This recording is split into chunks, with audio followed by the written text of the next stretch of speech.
Moi, c'est Christine Bérubé-Martin. Je suis gaspésienne d'origine Micmac, puis je suis tout le temps dehors.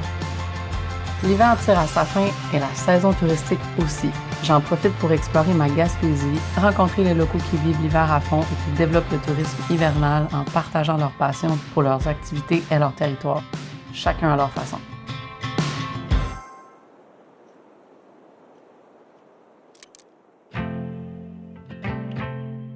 Aujourd'hui, je m'en vais dans un petit village de 480 habitants qui se réinvente grâce au plein air, la Rédemption.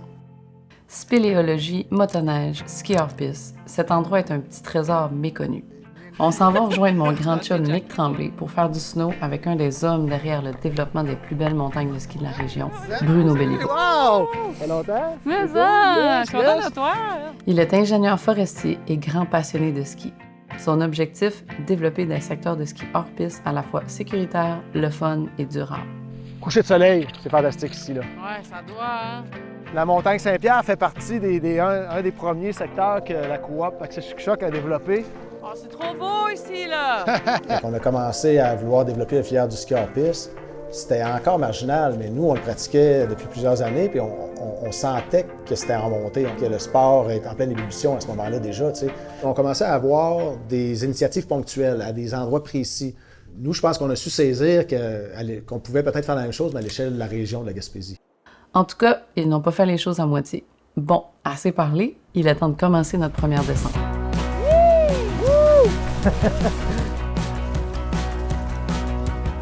On a toujours cru à l'importance de développer des secteurs pour les entreprises, mais aussi des secteurs communautaires, des secteurs libres d'accès, on va dire, comme ici à la montagne Saint-Pierre.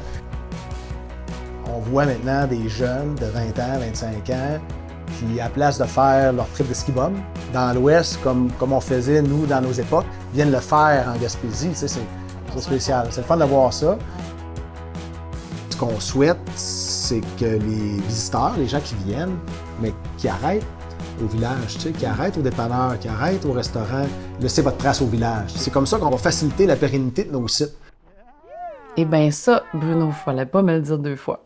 Direction le restaurant du village pour bien terminer cette journée. Y a-tu des hamburgers?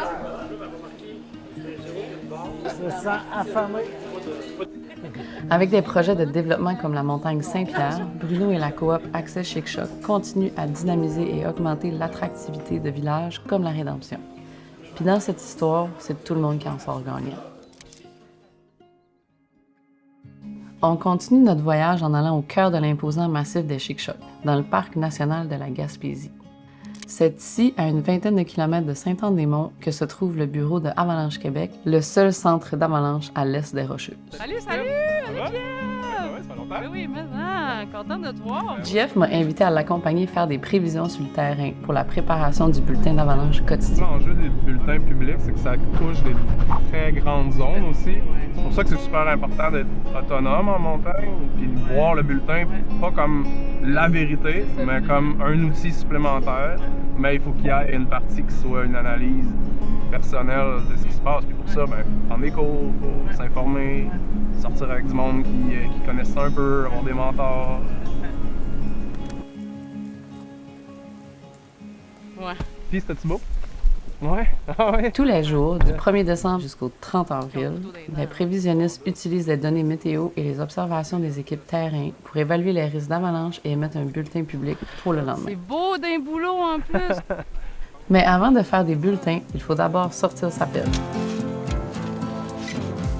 En équipe, habituellement, il y a quelqu'un qui creuse puis qui prend les observations, puis l'autre personne qui va prendre les données de terrain. Donc, si on veut connaître le potentiel de ces couches-là de se propager puis de créer des avalanches, il y a différents tests qui permettent de tester la propagation. OK. 8, 10. Jeff a quitté sa vie à Montréal il y a maintenant 10 ans, attiré par les montagnes et la neige abondante de la Gaspésie. J'étais un travailleur communautaire avant. Je travaillais avec les personnes sans-abri à Montréal. Puis là, en arrivant ici, j'ai commencé à m'impliquer dans les compagnies de ski guidés. Puis j'ai réalisé que je pouvais en faire un métier. Et avant, je faisais du travail social parce que je trouvais ça utile. Puis là, j'avais ma passion à côté. Puis là, en faisant ce travail-là, je trouve ça utile et c'est ma passion. Et je reviens à la maison le soir, j'ai travaillé, mais j'ai skié en même temps. Je me trouve quand même privilégié là, de pouvoir T'as faire vraiment ça. rendu l'agréable à l'utile. Ouais.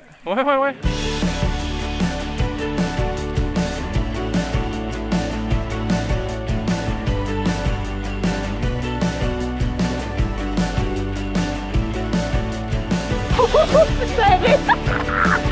Wouh!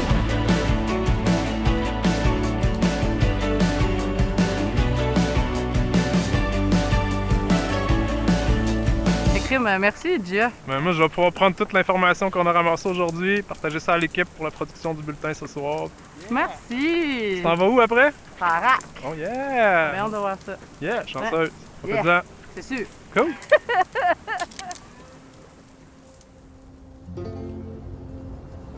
On continue notre route, direction Rivière-à-Claude, un petit village qui ne comptait que 126 habitants avant qu'une gang de jeunes crinqués vienne s'y installer. Je vais rencontrer Tommy, un de leurs membres fondateurs. Hey, what's up? Ça va? RAC, dans le fond, c'est une coop de solidarité à but non lucratif qui, à base, c'est un petit peu plus axé sur le plein air, mais qui a comme ouvert ses horizons un peu, si on veut. On fait du maraîchage, on fait du ski hors-piste, il y a du vélo de montagne, l'hébergement rustique. Puis là, de plus en plus, il y a le côté culturel qui se développe. On fait des shows. Leur objectif, vivre en Gaspésie au rythme des saisons et rendre le ski hors-piste accessible. T'sais, on voyait des terrains un peu partout qui se privatisaient. Puis de notre terrain, ben ça faisait pas de sens que nous seuls, on en profite. On voulait en faire profiter la communauté. RAC offre un secteur libre d'accès qu'ils ont développé avec Bruno et la coop Accès Chic Choc et des secteurs guidés avec approche en motoneige. On a vraiment un désir que ça reste petit, avec une petite équipe soudée. C'est une coop à but non lucratif. C'est vraiment dans l'optique de redonner à la communauté, de donner un peu de vivant, là, si on veut, là, à la Haute-Gaspésie. Puis on a vu l'impact que ça a là, dans les dernières années. Reconnu comme étant un paradis de la poudreuse, le domaine skiable de RAC attire des touristes skieurs dans la région tout l'hiver. Malheureusement pour moi, le soleil printanier d'avril est arrivé quelques jours avant moi et a fait fondre une grosse partie de la neige. Pas le choix, un changement de plan s'impose. Direction la Yourte pour une petite bière. Mais j'imagine ça, c'est en plein hiver, ça doit être incroyable. Allô! C'est ici que ça se passe, les shows, quand vous en avez? Ouais, ben Ouais, ça, ouais. c'est ici. Ouais. Dans cette yourte-là. Là. Ouais. Ça doit te mettre vivant. Là. 80 personnes ici. C'est pas comme venir voir un show dans un bar conventionnel. Non. Comme... Mais souvent, ça crée une ambiance intime, tu sais, même si c'est un show métal qu'on a, genre, ça va être intime pareil, genre, tu sais. Donc, là, je revienne. Là, je reviens Ouais. voir ces shows-là. Mais c'est ça, c'est vraiment cool, là, parce que justement, l'hiver, il y a vraiment un trou, là, de culture.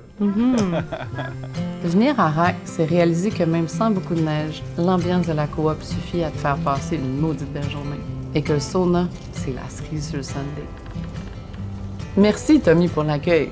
Tu peux être sûr que je vais revenir l'hiver prochain.